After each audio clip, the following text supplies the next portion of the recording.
Burada özgöчө, burada картошка, бешбармак, манты, курдак, картошка. Жайнагүлдүн мигрант болгонуна быйыл 6 жыл болду. Ал 15 жашында дүйнөдөгү ири шаарлардын бири Москвага иш издеп келип, андан бери бир нече жумуш которгон. Учурда официант, бир суткада 24 саат иштейт. Жайнагүлгө окшоп каражат табам деп, күн түндөп иштеп жүргөн кыргыз кыз-келиндер миңдеп саналат.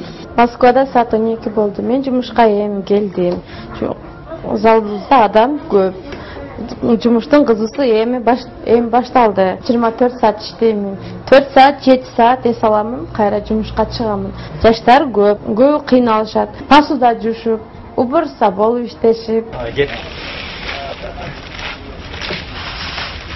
Ал эми Султан болсо курулуш базарында оор жүк көтөрүп акча алат. Жумушка уруксаты бар. Айына 20-25 миң рубль токтойт. Анын 5 миңин батирге коротсо, андан тышкары тамак ашка да сарптайт.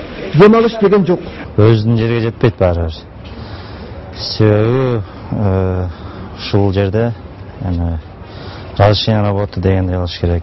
Анан регистрация, анын артынан милициялар кармай берет. Жумуш оор, кыйын акыбалда кыргыздар. Салыштырып көргөндө, чем Кыргызстанга караганда ушул жерде айлык жакшы да. Кыйын болсо деле чыдап акырын иштеп атышат. Москвада чоң базарлардан 10дон ашыгы бар. Анда миңдеген кыргыз жараны иштейт. Эгер эмгек мигранты каттоодон өтпөсө, башка документтери туура эмес болсо, көмүскө жерде жашырынып, полициядан качып иштейт. Алардын айлыгы төмөн болот. Разрешение на работу – это обязательный документ, без которого нельзя работать на территории рынка, на территории Российской Федерации. Биздин өлкөдө иштерден мурун жумушка уруксат алыш керек. Бул жок Орусияда жүрүүгө мүмкүн эмес. Эгер андай фактылар болсо, депортация кылынат. Ал эми документи жайында болсо $500 жогору акча төлөнөт. Москвада жатакана маселеси курч. Келгендердин дээрлик бардыгы бир батирге чогулуп, кырынан жатып калгычакты тыгылып жашайт. Бул ырзыңке батир деп аталат. 6 жыл мурун мекенден алыстаган майрам үчүн ал күндөр артта калган. Азыр кысылбай, шарты бар көп кабаттуу үйдө күн өткөрөт. Мурда андайлар көп болгон. Мындан кайсы 2-3 жылдан 4 жыл мурун андайлар болгон.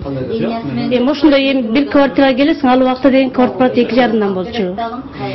Келдиң, место бар кайда, мындай кичинекей место болсо болду, мен ушуну бассам болду, эптелип бутум кирсе эле болду, ошондой жашаган адамдар көп болчу. Ырзыңке батир жаңы келгендери үчүн ыңгайлуу. Айына орто эсеп менен 2,5 миң рубль төлөп, бир бөлмөгө 20дан ашык адам батып жашаган көрүнүштөр кездешет. Мындай жатакананын атайын эрежеси бар.